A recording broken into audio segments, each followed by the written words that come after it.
contar un poco sobre el contexto social de las personas mayores en situación de pandemia. ¿Por qué? Porque en realidad la vejez es algo bastante diverso y algo que se construye en el curso de la vida. Es decir, la vejez es el producto de una historia biológica, los genes que tengo, más una historia biográfica y social, donde la historia de vida laboral, el contexto donde desarrollo mi existencia y el impacto que los acontecimientos de la política o de la historia o del contexto impactan a la vida de las personas, van generando una manera o diversas maneras de llegar a la vejez. Esto es bastante interesante tenerlo en cuenta porque hoy estamos viendo en relación a la pandemia cómo es bastante distinta las personas mayores que viven en diversos barrios de la ciudad con respecto a aquellas personas que viven en contextos muy vulnerables de las ciudades, del territorio. Es decir, claramente vemos que los contagios o que la situación de vulnerabilidad es bastante más fuerte en un contexto de pobreza que en un contexto donde esto no es así, por ejemplo. O también estamos viendo que buena parte de las personas mayores que se encuentran en estado de vulnerabilidad y fragilidad, como aquellas que viven en una institución de larga estadía, que vulgarmente llamamos geriátricos, están pasando por una situación de, de peligro, si podemos decir de peligro, pero digamos de posibilidades de mucho contagio y también de posibilidades de riesgo real de tener serios problemas e incluso la muerte en esta situación. ¿Por qué? Porque son personas que están en una situación de mayor vulnerabilidad que otras personas mayores que viven en el contexto de la ciudad. Entonces, la pandemia a nivel universal ha distinguido por edades. Nosotros normalmente estamos acostumbrados a ver la sociedad en el sistema tripartito de las edades a partir, digamos, de aspectos económicos que tienen que ver con el lugar que nos toca estar en el mercado laboral. Y normalmente dividimos en 3 edades a la sociedad, generalmente porque es una edad para el estudio, una edad para el trabajo, una edad para la jubilación, que determina roles y derechos y obligaciones de las personas. Esto, en un contexto de diversidad, se ha ido diluyendo, pero con la pandemia hemos vuelto nuevamente a fijar fuertemente el rol de las personas en función de la edad, pero en este momento el rol que las personas tienen con su relación con el virus COVID-19. Esto es, estamos hablando de los niños hasta los 16, que serían aquellos que son pasibles de contagiarse y transmitir el virus al resto, y por lo tanto, mejor que estén en casa y no se muevan. La edad adulta, que sería, o del trabajo, que serían los que estamos hablando entre los 17, la población económicamente activa, y los 60 años, que serían aquellos pasibles de reinsertarse al mercado laboral, pero que al mismo tiempo pueden contagiarse, más en general tienen una cierta resistencia, y las personas mayores o las personas viejas que son vistas como los vulnerables y que se ha homogeneizado el criterio con ellas como aquellas que se contagian y mueren. En realidad los que más se contagian es la edad adulta, pero pareciera ser que los más débiles y los más vulnerables con respecto al virus, y por lo tanto son los que deberían estar estar también muy aislados serían las personas viejas. Esta homogeneización, esta normatización de las edades en relación a la situación con la enfermedad, lo que nos genera es una cantidad de mitos y prejuicios en relación justamente a no tener en cuenta la diversidad que presentan los grupos etarios, y en particular la población de los viejos. Esto genera varias situaciones, por ejemplo, que en los medios de comunicación se ha utilizado en demasía determinados mitos y prejuicios, como que todos los viejos son altamente vulnerables, como que todos son abuelos, como que todos, digamos, se ha despersonalizado, se ha quitado identidad a este colectivo que es bastante diverso entre los distintos sectores que la componen. Imagínense que la vejez es algo que comienza a los 60 años y puede terminar a los 120. Y en todo esto, yo ya di dos ejemplos. La diferencia cuando vivís en un contexto vulnerable en relación, y también cuando estás en otro contexto vulnerable, como son una institución de larga estadía, con respecto también a muchos otros, varones, mujeres, o viejos jóvenes, viejos más viejos, más activos, menos activos. Digo, hay mucha diversidad en este colectivo. Entonces, ¿qué sucede con esta homogeneización y con estos mitos? Bueno, se tratan a las personas como un bloque, y la política se orienta con respecto a este grupo de personas como un bloque. Al ser orientada en este tipo, genera una cantidad de preocupaciones. En la ciudad de Buenos Aires, por ejemplo, también podemos ver situaciones diferentes, digo, en los distintos contextos que tiene nuestro país, ¿no? Porque hemos visto que el impacto más fuerte lo tenemos en la zona del AMBA y algunas provincias en particular, bastante ligadas a grandes ciudades. Pero en las grandes ciudades, sobre todo la ciudad de Buenos Aires, más de la mitad de las personas viejas viven solas o con otra persona vieja. Y entonces el aislamiento significa una situación bastante importante de incremento de esa individualidad en soledad. Y esto puede generar, entre otras cosas, situaciones realmente de preocupación, realmente de depresión, de situaciones de aislamiento, más situaciones de, somatizar estas cuestiones que tienen que ver, entre otras cosas, con el estar solo, o en buena parte bastante solo, y esta situación de no poder salir o tener un mundo externo peligroso. Las personas mayores, como preocupación, se encuentra también el tema de la familia. Si nosotros tenemos que los niños no deberían cruzarse con los viejos por la situación de transmisión y por la situación de vulnerabilidad, y ante un espacio muy largo de cuarentena y en términos de no terminar rápidamente, y nos encontramos con que tenemos familia, podemos necesitarla, pero no la tenemos cerca, la tenemos lejos, la tenemos, pero no cerca. Entonces, ese acercamiento solo se hace a través de, por suerte, las redes sociales, a través de la tecnología, que obviamente las personas mayores utilizan, y bastante. Pero de todas maneras está faltando como una situación, como un contexto de esa afectividad que colabora en evitar estos sentimientos de soledad, aislamiento, depresión.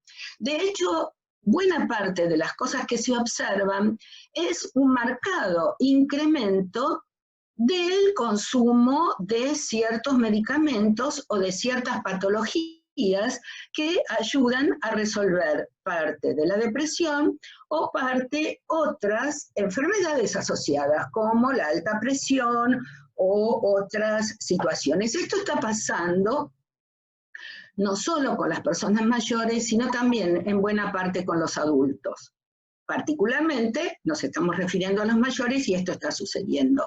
De hecho, la literatura, los hechos, la lectura, nos está indicando que muchas personas mayores están llamando al número 147 del gobierno de la ciudad, si nos focalizamos en esta experiencia específica, nada más que como un ejemplo, y puede estar sucediendo en otras regiones y otros lugares del país, justamente para pedir hablar con alguien. Pedir hablar con alguien. Y sobre todo que ese alguien sea otra persona también mayor que lo pueda comprender. Esto es bastante interesante porque evidentemente la situación de aislamiento está generando estos sentimientos, ¿no? Estos sentimientos de soledad, de temor, de pensar qué puede pasar si yo me enfermo y si me enfermo con esta enfermedad, ¿qué puede pasar en relación a mi familia? Ya no la voy a volver a ver. Entonces, me parece que esto está siendo un tema, me parece, de mucha preocupación en buena parte de la población mayor, no en toda la población mayor, pero sí hay un incremento en una buena parte de la población mayor que vive sola y se encuentra aislada y en condiciones de mayor aislamiento. Unos que están nacen con padres todoterrenos a todo tiempo y sin abuelos. Salvo que se viva en una familia extensa, el grueso de las personas mayores se encuentra alejada entonces de estas redes familiares. No quiere decir que alejada no significa que no haya contacto a través de fotos, contacto a través de videos, contacto a través de teléfono, pero no es suficiente contacto como lo es el contacto de la piel. Le está faltando, me parece a mí, esto que es el contacto de la piel entre una generación que se está generando y que se está creando ahora, y esperemos que no sea por mucho tiempo, pero no sabemos cuánto será ese tiempo. ¿Cómo es la política pública entonces en relación a esto? Es una de las preguntas que me están haciendo. ¿Y cómo debería ser la política pública? La política pública con respecto al COVID y las personas mayores tuvo en cuenta lo que se ha estado marcando a nivel internacional. Es decir, a nivel internacional es un poco lo que estamos diciendo. Hay una sectorización por las edades de la vida y la relación con el virus. Y entonces la política pública lo que tiende es concretamente a que las personas más viejas estén lo menos posible en contacto con otras generaciones de la vida, para evitar este contagio. Esta es como, digamos, lo que aparece en esta homogeneización con respecto a la edad. Y, por un lado, esa política pública llega al territorio a través de diversos cuidados, importantes cuidados. Entre los cuidados que están han sido apoyos con subsidios, en algunos casos, apoyos con compras, en otros casos, generaciones de voluntariado, de apoyo a las personas mayores, digamos, hay una política social activa y concreta para facilitar o acercar a los distintos grupos de personas según las necesidades determinadas políticas de apoyo concreto. Pero por detrás de toda la política está esta homogeneización y la idea de que la persona mayor salga y se mueva e intercambie lo menos posible con las otras generaciones de edad en la sociedad actual. Por otra parte, digamos, hay un tema con ciertos derechos que se han firmado en la Convención sobre los Derechos de las Personas Mayores, que en nuestro país también ha intervenido en esto. Y hay ciertos derechos con respecto a lo que las personas pueden decidir con respecto a sí mismas y con respecto, por ejemplo, a poder movilizarse y a poder generar determinadas decisiones en relación a sí mismas y al modo en que se podría tratar en determinado momento su, digamos, situación frente a la enfermedad. Al respecto, no es el caso de nuestro país, pero podríamos tomar como ejemplo la reciente resolución de Perú, que ha copiado algunas resoluciones de países europeos con respecto a que determinadas edades, sobre todo la edad de los viejos, no ingresaran a una terapia intensiva. En realidad, digamos, nuestra opinión, desde el punto de vista de los gerontólogos o los que trabajan la temática de vejez, es que en realidad el tema nunca es la edad. La edad no es indicativa de ningún modo para tomar determinadas decisiones de política sanitaria social, porque es la coyuntura de salud y la situación de cada persona en relación al proceso de cuidado de enfermedad y de salud que puede recibir.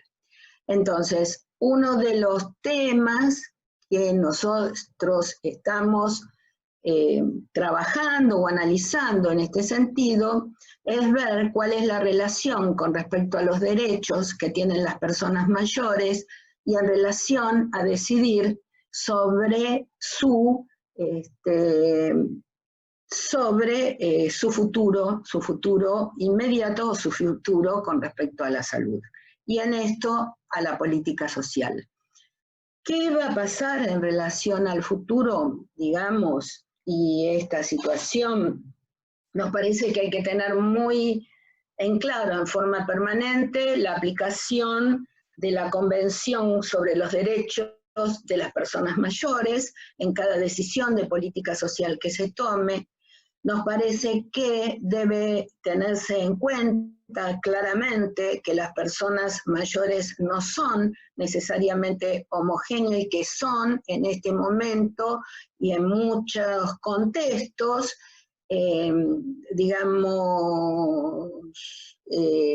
discriminadas a partir de lo que nosotros denominamos el viejismo, que es la discriminación que sufren las personas en función de la edad y a partir de mitos y estereotipos equivocados con respecto a ellas, y que la política debería ser y será ajustada a estos diferentes contextos o situaciones que las personas mayores presentan, que van desde, como dije hace un rato, desde situaciones de vulnerabilidad a distintas situaciones, a situaciones de mucha actividad y mucha creatividad y que están en condiciones de aportar en la sociedad a partir de un trabajo activo, como voluntarios o como trabajadores. Entonces, no es la edad lo que deberíamos tomar en una política necesariamente, sino las diversas situaciones de aportes y de necesidades que tienen las personas de este grupo etario como tal vez los otros grupos etarios, en una sociedad para todas las edades.